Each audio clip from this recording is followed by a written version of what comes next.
Estamos de volta. Seja bem-vindo a mais um Aprenda Mais. E nós estamos aprendendo um pouco sobre atos proféticos e misticismo. Então, vem comigo nesse Aprenda Mais.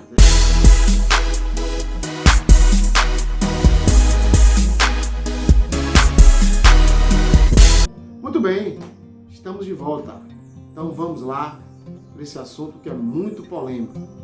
Existem atos proféticos na Bíblia? Vamos dar uma olhadinha? A resposta é sim. Existe sim atos proféticos realizados na palavra, tanto no Antigo Testamento quanto no Novo. Os atos proféticos relatados nas Escrituras sempre buscavam chamar a atenção do povo para o momento em que eles estavam vivendo. O ato profético era literalmente um ato de um profeta querendo chamar a atenção do povo. O ato profético era justamente uma ação de um profeta sendo usado por Deus para chamar a atenção de um povo. Deus usava os seus profetas para trazer um aviso ou chamar a atenção deste povo. Ou seja, o repúdio de Deus para com o povo de Israel para chamar a atenção para o arrependimento. Vamos ver alguns exemplos de atos proféticos na Bíblia. Em Gênesis 3, Adão e Eva se cobrem de folha de figueira. Depois Deus os veste com pele de cordeiro. Este cordeiro foi morto, o sangue foi derramado, e o derramado sangue foi um ato profético da redenção através do sangue. Este foi o primeiro ato profético executado, realizado pelo próprio Deus. O segundo ato profético é: Deus manda marcar com sangue os umbrais das portas. Está lá em Êxodo 12, 7. Um outro ato profético está lá em Gênesis 30, 39. Jacó usa varas simbólicas devidamente adornadas para a procriação próspera de seu gado. Um outro ato profético está lá em 2 Reis, capítulo 4. Eliseu pede vasilhas para operar o milagre do azeite. Outro ato profético, Gideão coloca novelos de lã pedindo a Deus confirmação para as suas ações. Isso está escrito em Juízes 6. Eliseu usa um pedaço de pau para fazer flutuar o machado perdido, 2 Reis 6:6. Um exemplo clássico, Jesus cospe no chão, pega o lodo e passa nos olhos do cego para curá-lo. João 9:6. E centenas de outros atos proféticos tem na Bíblia. Inclusive, o maior ato profético foi Jesus morrer na cruz por mim e por você. Será que Deus ainda fala através de atos proféticos? Vamos ver? Hebreus 1:2. Há muito tempo Deus falou muitas vezes de várias maneiras aos nossos antepassados por meio dos profetas.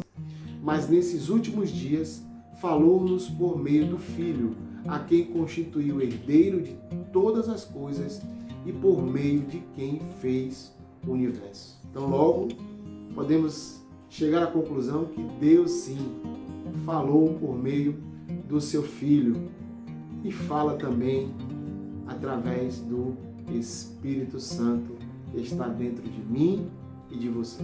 Vamos para outro tema também que é muito importante, que é o sincretismo religioso. O que seria o sincretismo religioso? É a mistura de uma única ou mais crenças religiosas dentro de uma só doutrina. Esse sincretismo nasce através do contato direto ou indireto entre crendices e costumes religiosos distintos que se misturam, formando uma nova doutrina. Então veja que o sincretismo religioso nada mais é do que uma mistura de religiões, de costumes religiosos dentro de uma só doutrina.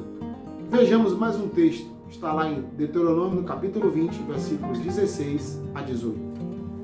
Porém, das cidades dessas nações, que o Senhor teu Deus te dá em herança, nenhuma coisa que tem fôlego deixarás com vida, antes destruí-las totalmente aos heteus, aos amoreus, e aos cananeus, e aos perizeus, e aos heveus, e aos jebuseus, como te ordenou o Senhor teu Deus. para que não vos ensine a fazer conforme todas as suas abominações que fizeram a seus deuses e pequeis contra o Senhor vosso Deus. Veja que o texto, o Senhor manda, dá um comando para que os judeus destruam essas cidades e esses povos. Mas por que essa maldade? Por que Deus fez isso? Veja que o texto fala que eles tinham o costume de fazer abominações para os seus deuses. Foi justamente por isso que Deus manda, para poupar o povo desse grande mal, destruir todos esses povos. No Brasil, esse sincretismo religioso vem pelos colonizadores portugueses e as caravanas católicas romanas e se intensificou bastante com a presença dos escravos e com os habitantes do Brasil, que eram os índios. Isso disseminou costumes, rituais e tradições, de maneira a mesclar as suas religiosidades. Misturou o sincretismo do índio com o sincretismo do escravo, com o sincretismo dos católicos romanos através dos portugueses, e houve uma grande mistura de religiões. Queremos deixar bem claro aqui que nós não somos contra aos atos proféticos, mas sim contra a forma de como certos atos proféticos são realizados e trazem engano para as pessoas. Peguei aqui alguns exemplos de alguns atos proféticos realizados no Brasil. Transferência de unção do leão, transferência de gerações, a unção de José, o tratamento da água milagrosa, a limpeza com a vassoura ungida. Queridos, tudo isso traz engano e traz também para as pessoas a frustração, porque se cria uma grande expectativa nesses elementos e depois o resultado não acontece. E aí o que vem? A pessoa deixa de seguir o Senhor. Temos que mudar isso. Temos que pregar o verdadeiro evangelho do nosso Senhor e Salvador Jesus Cristo. A psicologia por trás desses atos. Muitas religiões, através desses falsos atos proféticos, acreditam que através dos seus esforços podem mudar o mundo espiritual e mudar a sorte das pessoas. Os próprios atos relatados no Antigo Testamento e os atos que eu falei do Novo Testamento não eram para conseguir bênçãos de Deus, e muito menos partiam do homem para Deus, mas sim de Deus para o homem. O uso de jogo de luz, de fechar os olhos, de ouvir batidas, palmas, palavras que nos remetem ao passado, são ferramentas utilizadas que mexem com o nosso psique. E isso não tem nada de espiritual nessas ações. Você pode até chorar, você pode até se sentir melhor naquele momento, você pode até se sentir aliviado naquele momento, mas depois de um tempo, tudo isso vai passar. Enquanto você não tiver um verdadeiro encontro com Jesus, todos esses ditos atos proféticos ou falsos atos proféticos não valem de absolutamente nada. Vejamos mais um texto, e esse texto é uma orientação do próprio Deus para mim e para você. Está lá em Deuteronômio capítulo 13, versos 1 a 4.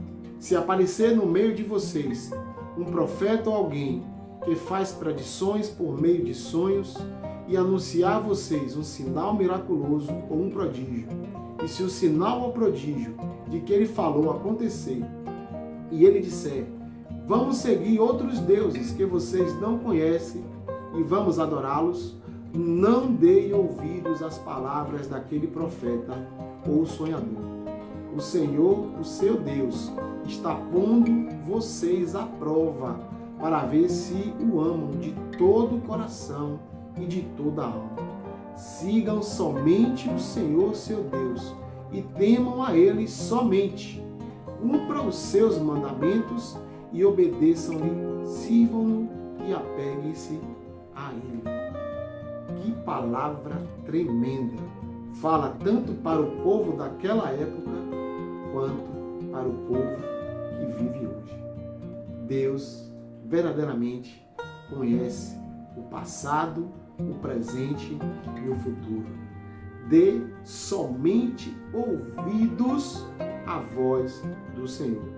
Isso não significa que não existe profetas de Deus nesses últimos tempos. Eu acredito que sim, mas também existem muitos falsos profetas que têm enganado a muitas pessoas. Amanhã vamos finalizar esse estudo falando um pouco mais disso. Você já se inscreveu no nosso canal? Aproveita agora, se inscreve no nosso canal, compartilha essa mensagem com outras pessoas e envia para o maior número de pessoas possíveis. Um beijo no coração, um forte abraço e até amanhã. Tchau.